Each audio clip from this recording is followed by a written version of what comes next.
morning, FenderBender audience. My name is Jordan Wickland. I'm one of the special project editors here at FenderBender.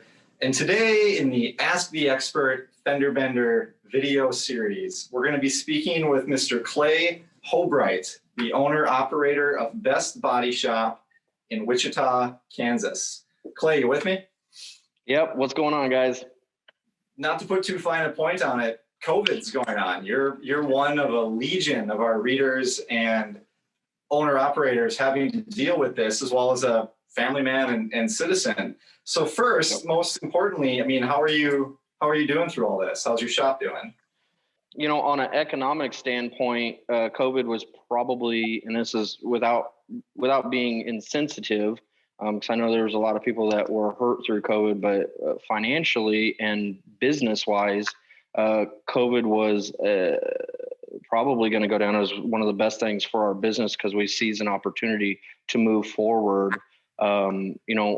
Me personally, I've studied 2008 quite a bit and the financial collapse that happened in 2008 from the real estate fallout, Lehman Brothers. And when this whole COVID thing hit the economics, I automatically started seeing the same trends and the same things that were going on in 2008. And if you know anything about 2008, there was a very few people that expanded during that time and grew their businesses exponentially. And then there were a lot of people that contracted their businesses and got hurt. So through COVID, we have been extraordinarily sensitive on a personal side with our staff, our vendors, the fact that there's a reality that we have to change as a business. But as a business, we took the opportunity to not contract and not run and actually move forward into expansion. That expansion was tremendously challenging and hard, but extraordinarily beneficial and put us in a great position now. It's always interesting when there's a market-wide disruption and you find innovators in your space, your community, that are able to take what they're given and move forward. So, I mean, are there any sort of business practices that you've implemented that you could see sort of moving forward once we get through this, or? Yeah. So, I mean, when COVID hit right off the bat, I have a few set of people in my corners that I immediately call. And Tim Morgan obviously is one of them. I've known Tim now for how long have we known each other, Tim? Oh, about 4 years at least. And maybe another year as Facebook friends before that. Yeah, I was going to say 5 to 6 years, but either way, before I even started buying tools and equipment from Tim, he's been someone that's been an ally. And in fact, I think before I even purchased a single tool, he was giving me business advice on how to expand and how to handle certain objections that we have growing a business. And so when this COVID thing hit, and because I study this so much, I started seeing things and I went, man, I better call my circle. So I called Tim immediately. He agreed 100%. And he said, this is an opportunity to move forward. There's going to be a lot of contraction in the market right now. However, this isn't just a financial challenge. This also has to do with a medical issue. So we have to be sensitive in certain areas. And so literally the day after Barb and I, my wife, talked about expansion, Tim flew into Wichita and we laid out a new shop. And, for the last couple years, we have been looking at how to integrate tools and equipment into the shop and how to do a new layout. And of course, one of the biggest challenges as a repair facility, anytime you do any kind of expansion, is, well, how do you shut down production and turn it back on, right? And that lent us the opportunity when COVID very first hit. Nobody really knew what it was. I think there was a certain level of fear amongst everyone. And so we took the opportunity to shut down for 40 days. During those 40 days, we redeveloped the entire shop, new shop layout, new equipment, new processes, procedures. Every single one of our staff were able to stay on staff and get paid throughout the entire time. And we just essentially locked ourselves into a shop. we quarantined ourselves to the shop to remodel and to get ready for when when things turn back on. 45% of the cars on the market are 7 years or newer. Mm-hmm. How do you keep up with that? I mean, what does that mean for maintenance and safety in a contemporary collision shop? Yeah, so that's actually one of the biggest challenges in our industry right now. Amongst a lot, we have a lot of challenges, but I do a lot of consulting and over the phone, and I just talked to a guy yesterday that has a shop that, the big challenge that I hear all the time is that, yeah, I've owned my shop for 30 years, or I've been doing this for 30 years. And, and Tim can chime in on this. The equipment's changed, the vehicles have changed, the technology has changed, and yet we don't see a lot of our shops changing. I challenged a guy last night over the phone. I said, if you took a picture of your shop today and found a picture of your shop 20 years from now, would it look dramatically different? And he was like, I don't know if it would. I don't think so. And that's a lot of the answers that I get from people. And yet, if you look at a car today versus a car 20 years ago, it's massively different. I mean, you cannot walk out and write an estimate out in a parking lot on a new vehicle like you could 20 years ago. And yet we as collision repair facilities consistently try to operate our business off of processes and a shop flow that was set up 20 years ago and not changed. So again, Tim being a part of the, wanting to help flow that, when he flew in, immediately we started looking at the reality of the car tomorrow, not the car today. And, one thing that I know beyond a shadow of a doubt is I've had the ability to sit down with car manufacturers, and I've had the ability to sit down with insurance companies and consumers. We're not changing anytime soon.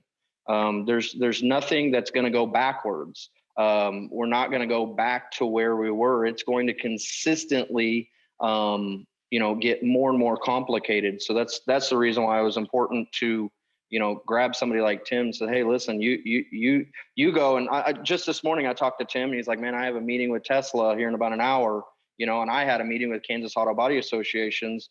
It's important that we consistently adapt and change our shops to fit the changes that we're seeing in the vehicles we're repairing. And and one last thing on that is it's not because it's not to make the cars look better or be, the aesthetics of the car be pleasing. It's because the changes that are happening to the vehicles involve safety. We're seeing a computer on wheels that's highly engineered and they're designed and engineered to save people's lives.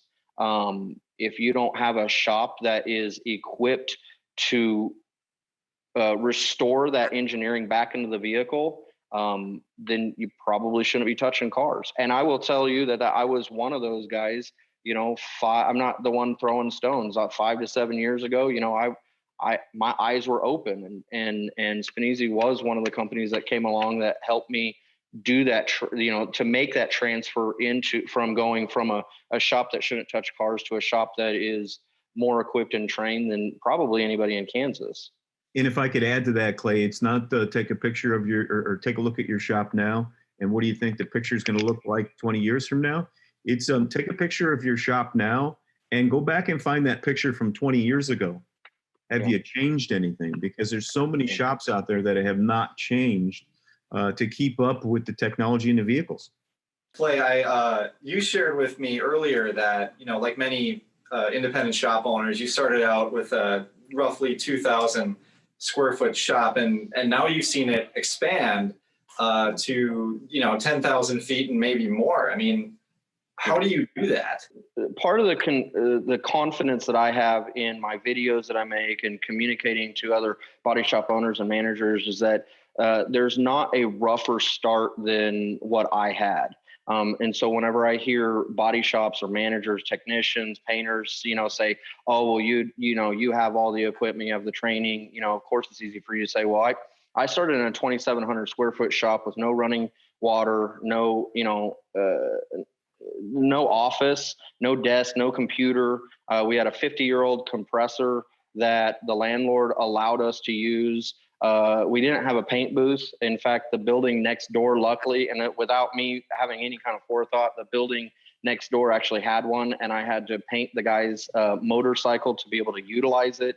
However, that guy was limited when he came into the shop, so I had to have all my preparation ready to go next door. The booth that was over at this building was not the best booth in the world. It was actually probably the cheapest booth you can buy. And so, I just had an immense amount of grit, never wanted to give up, worked literally 20-hour days, 7 days a week, a ton of communication to my wife and my family, and making sure that we're all on the same board going after the same thing. And then when you're starting to pursue, and this is for anybody, whether it's, wanting to better yourself or weight loss or whatever it is, anytime you're going to go after something, a dream, a goal, a passion, anytime you're going to pursue something, you're going to have an immense amount of people that are going to go against you. We hear a lot about haters, and it's just the truth. There's a lot of people that will do anything they can to derail you. But then you also find diamonds in the rough where there are people that are in your corner, no matter what everyone else is saying. For sure, Spanesi, Tim Morgan was that person. And I have probably a handful of people, Barrett Smith over at Auto Damage Expert, and there's a whole crew of people, some guys over at 3M that saw what my heart was and saw where we were going, and those are the people that you rely on. You almost, there's a quote out that don't take $1 million advice from someone that has a $40,000 salary. And so it was nice to get advice from people like Tim that, he's not running some, equipment company out of a back of a garage. We're talking about an extraordinarily successful, put together, Italian-based company. And there's a level of success that I can rely on to know that his advice was solid. And same with a lot of the people that were in my corner. And so what it took is seriously just being humble, being willing to change. I don't know how many times Barrett Smith has told me to cowboy up I remember the last expansion that I had, Tim was the one that said, sack up, dude, you got to go after this or you're going to lose heavy. And I know this is scary, but this is a part of it. You're in the big leagues now. Let's go. And it takes people like that you can trust, that sometimes you have to go into what I call a dark room without, you just have to trust them. And again, because of their where they are positionally in their career, it was a little easier to trust that advice. But it's just moving all the time. Now, I will tell you this: we made the tough decision to not get a bunch of capital right off the bat. We grit and grind from day one with cash only. In fact, Tim, maybe you can remember the first spot resistance welder. We had the credit, and he's like, "Man, we could work this thing out." And I was so resistant. No, I want to pay cash. And luckily he humbly and patiently walked along with me, saying, listen, you have to have this tool to repair cars. And if you're repairing cars without it, you're not doing the correct job. And that's what we're doing. Are we not? We're repairing cars. So anyway, that's how you do it. You just grit and grind. So maybe you two, either Tim or Clay, could talk a little bit about how do you foster that trust? How do you go from an initial meeting where each side has ideas and maybe demands about what they need, and how do you foster that into what Clay has just described, as a long-term kind of symbiotic relationship? I think you have to agree on a culture, first of all. And the culture is not just me as an equipment salesperson. I mean, I started out in this industry as a technician at a very young age. I owned my own facility. I was in education for a period of time, but it's not about me. It's about learning to develop how you can take ideas to the next person and then move from that person to the next person. That's why we have a 360 concept. It's more than just we can supply every piece of equipment. We want to be able to work with you with the knowledge. The first time I sat down with Clay, it was like, how many cars you doing a week? Okay, well, maybe you might want to keep that cash in the bank and use a finance company to be able to pay for that welder in case you have a bad month. Maybe we need to look at other alternatives. But it's a culture that everyone from your vendors right through to, as he says, his own children and his wife and his employees, you all have to buy into it. And I would agree that part of the culture is being selfless. When this goes with my employees, this goes with my relationship with my wife, my kids. It's how many companies are you going to be in contact with that just want to shove an equipment down your throat, whether it helps you or not. One thing that I have in common with anybody that is in my circle, period, is that we conflict a lot. And we have this respect to go, head to head, but we also have enough trust with each other that we're not just wanting what's good for us on them and vice versa. Tim just, this morning we're talking about we're rearranging the shop to create 2 more stalls. We hired a new CSR guy that has done a phenomenal job of bringing cars in. And now we have a challenge to overcome. And that is we need more stalls to repair cars in. Right after I said that, Tim goes, hey, maybe we can get another bench in. And I said, man, that's exactly what Mike was talking about here. And yet there's this trust that I automatically, like I always am, because I'm very conservative, I go, not yet, just wait. And Tim, of course, goes, you can trust me. And there's this trust that we're not going to push each other in a position that's not beneficial for ourselves in the future. There were multiple times where I actually flipped script, where I became non-conservative, and I'm like, hey, Tim, maybe we can do this. And Tim would say, hey, I think that's a great idea, but why don't we wait for 6 months and then introduce that? And again, it's not him making decisions for me. It's just him watching my back. Did you ever imagine that you'd have a facility able to tackle all these modern collision challenges under one roof? No. In fact, early on, I would say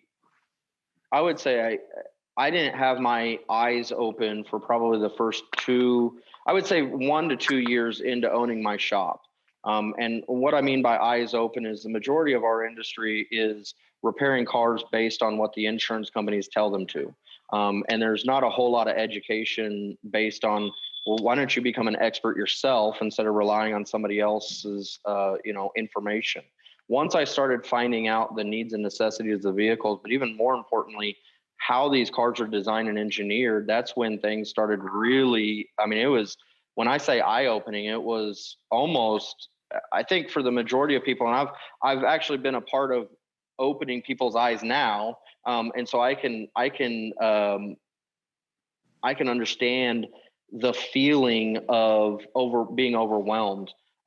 Because, the first time that I read that I needed a $30,000 spot resistance welder just to do my job, I went, how am I going to afford that? Then I found out that you need another $30,000 measuring system, and there's scan tools that are $1,500 plus $700 a month. And then there's, so you're adding all these things up going, man, we're not just working on, just steel boxes anymore. We're working on some serious technology.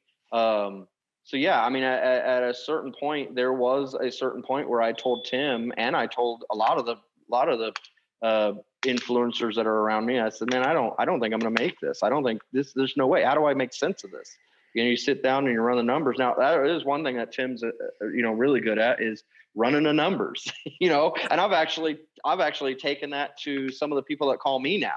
I had a guy in Oregon that recently hit me up, and he said he was thinking about purchasing a tool. And I said, cool. Well, how many cars do you work on? We just started running the numbers. And then I figured out for him that I think it was like 5 or 6 years he would finally be able to break even on the tool. And I'm like, is that worth it to you? You know, and all of a sudden he goes, man, maybe I need to rethink. I said, well, maybe you need to rethink your marketing to afford that kind of a tool, you know, because either that or not, you're not going to be able to repair cars that require that tool.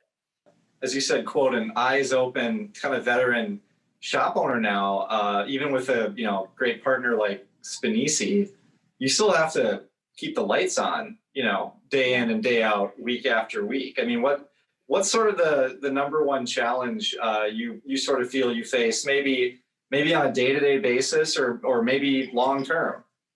Oh man, you know, I've got a list that is just massive of the challenges, and the reason being is because we just, as a facility, as an industry, we're just so far behind. It is absolutely ridiculous what I see day in, day out in body shops all over the country. I try not to take it personal, but it really pisses me off whenever I see cars that are improperly repaired. That doesn't make me as mad as finding out that they know that they're doing what's wrong and they just continually do it anyway. You know, one of the challenges that we're running into right now is that when you repair a car correctly or document it correctly, a lot of insurance companies are deciding to total the vehicle out. And so there's a lot of shops that I have the honor to talk to that say, man, I would repair them correctly, but we can't afford it. And I'm like, that doesn't make any sense. To, you know, right is right, wrong is wrong. Whether it hurts you financially or not, you need to do what's right. Now, what we are doing as a facility and what I'll always do, no matter what happens, whether it's a pandemic or a financial collapse, I'll always be focusing on how to succeed while dealing with just the reality around us. And so just the challenges are everywhere.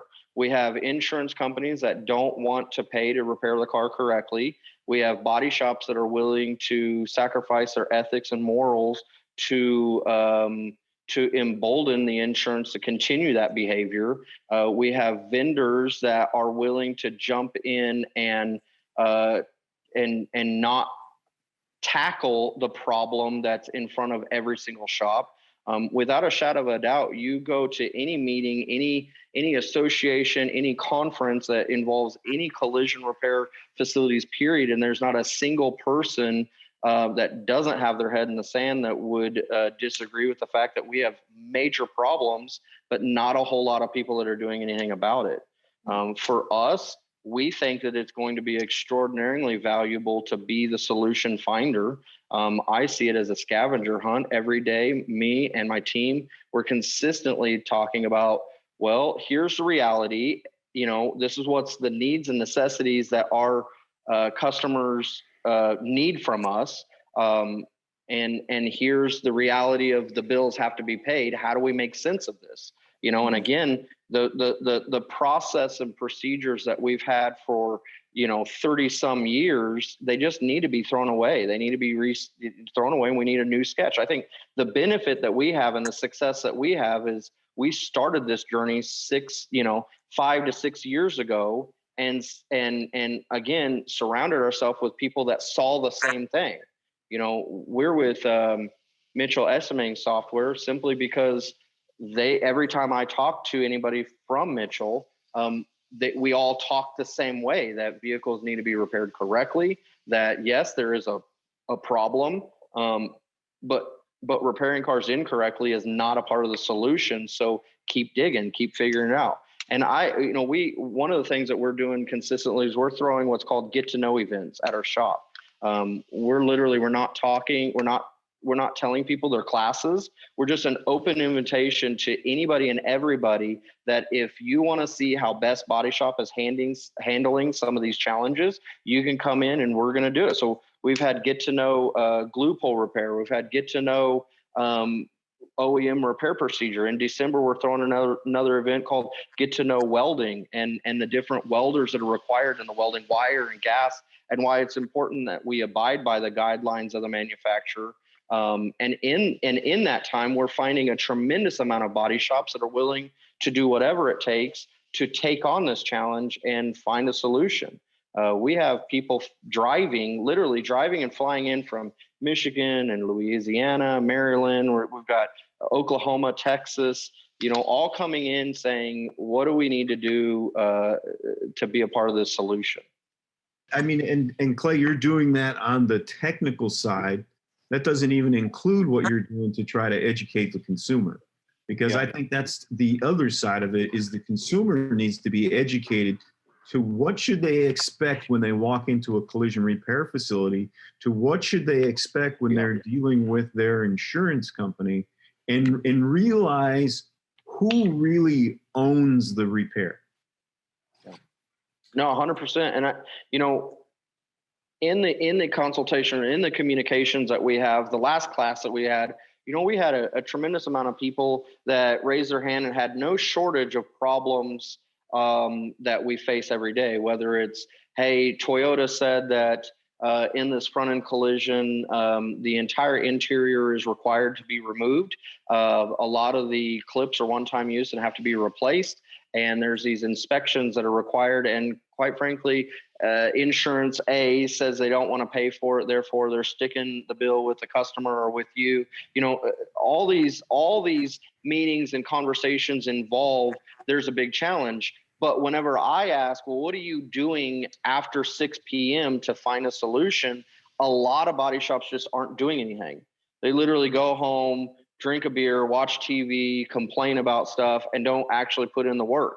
If you walk into our repair facility, you're going to see a massive amount of pamphlets. You're going to see the Kansas state law printed out at my front desk. I became an expert in claims process, in contract law, and in claims dealings and unfair settlement practices. Not that we're a lawyer by any means, but at least we can be an ally to our clients and help them through this process. At the end of the day, I'm a repair facility. I'm not a lawyer. I'm not a consultant. However, I think it would be unfair for me not to be at least available and become an expert in the things that I know that my customers are going to need somebody to help them through.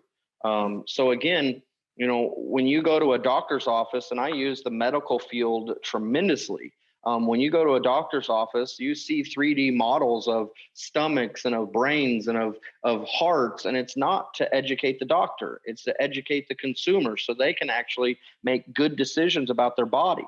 Well, at the end of the day, the only difference between a repair facility and a doctor is a doctor's releasing that healed patient on their own 2 feet. And we're releasing a 6,000-pound vehicle that their entire family gets into and drives 70 miles an hour down the highway. We should be taking what we do extraordinarily seriously, and we should take it as a burden to be a part of the solution for our clients and help educate them through this process. What do we think the future of collision repair looks like? I think there's a lot of growth. I'm in facilities every day. I'm not a chief operating officer that sits behind a desk. I'm out in shops. I'm out talking to people. I see the equipment that they have. There's a lot of room for updated tooling. But the first thing that has to happen, as the word that you brought up just less than a minute ago, it's education. It's understanding how to do things the right way. It's go right back to the culture. Is the facility ready to do things the right way? Is it not? Are they back to what I said about the photographs before? Does the shop look the same way it did 20 years ago? Do you have flow? One of the problems that Clay was working with previously is paint shop on one side of a parking lot and the metal side of the shop, if you want to call it, the body side was on another side of the parking lot. And we had to bring those together and make a marriage there. And that's not always easy. So there's a lot of things that has to be looked at, and especially a shop owner that's clocking in at 8 o'clock and going home at 5, that they're not really running their business. It's going to take longer than that. Not to say it can't be done from the experts that are out there, but the lights are on real late at night in your mind. The lights are on real late at night in your facility to try and be able to do the right thing for the consumer. And that's where it all ends up, is that we have to realize that whoever's getting in that vehicle, you want to put that vehicle back together if that was one of your family members. And at the same time, it does take proper tooling and equipment to be able to facilitate those repairs and make sure that you have the checks and balances of the measuring printout or a printout from the welder, or even a printout from the spray booth telling you what type of what your efficiency is using the spray booth. So there's a lot of things that goes into that, and you need to utilize. And me being a vendor, I like to have customers like Clay that like to utilize what we can do to be able to help them beyond just hand them a piece of equipment. We want to make sure that they're utilizing it 100% through the education process, new ideas. When we hear things coming from the vehicle manufacturer, I reach out to Clay all the time and say, hey, I hear this is coming. So, we got to start thinking about future, and what you're going to do. And back to doing the math, I remember the first time I went to sit down and talk to Clay, it's like, okay, you're doing X amount of cars a week? Well, here, to be able to have this piece of equipment, can you get 6 more cars? Yeah. Or whatever the number was. And then we work through those leaps and bounds to be able to get there. And sometimes it doesn't happen overnight, or even in a period of a year or two. You just have to, you work through the scenario. It's like a team. Like I said, him calling on Saturdays and Sundays or whatever. I can guarantee you at my house, if I'm on the phone at about 9 o'clock in the morning on a Saturday, my wife says, tell Clay I said hello. So as far as a shop standpoint, where the future of the industry looks like, I'm gonna talk about 2 different things: us personally and where I think the industry as a whole. Us personally, I think the near future is it's going to get really nasty really quick. Shops like ours, and I can speak for myself and the shops that I've talked to, we're getting really sick of just the body shops taking the easy way around, making a absolute ridiculous amount of money by deceiving customers and going behind their back. I think that one of the things that we're going to be doing in the future very soon is post-repair inspections. About 6 months ago, I had a team meeting where we all talked about what can we do to be a part of the, bringing a resolution to this challenge. And that's when we started doing these get to know events. And I've always done Facebook videos, and I've always left my personal cell. And I think I've done, I've always tried to help our industry locally with sugar instead of vinegar, but at the same time, I don't see a lot of desire. The last event that we threw, we had people flying in from all over the country. We only had 3 people from our town, and it's pretty obvious that this city in particular just would rather do things the easy way. And I would love to be able to join that boat if it didn't affect my morals and ethics, and I couldn't sleep at night, and so I think that's what it looks like immediately. What I think it looks like overall is I think that's going to be, the one thing that is extraordinarily beneficial to the collision repair industry right now is that we are more connected through social media than we've ever been. And so a lot of the things that we ran into in the past will be exposed in the future. And I know that we're trying our hardest to not just be a bunch of tattletales or people that, make an example out of other shops. But at the same time, if there's a behavior that consistently continues, I mean, I one of the things that a lot of people don't know in Wichita is that I've done post-repair inspections that have involved shops locally that involved a massive amount of money being paid out to an insurance company or to a customer. And we kept that silent in hopes that we don't want to hurt anybody. We just genuinely, hey, let's learn together and change. At the end of the day, we've all made mistakes. And the future is predicated by how we handle this information or whether we're willing to humble ourselves and change.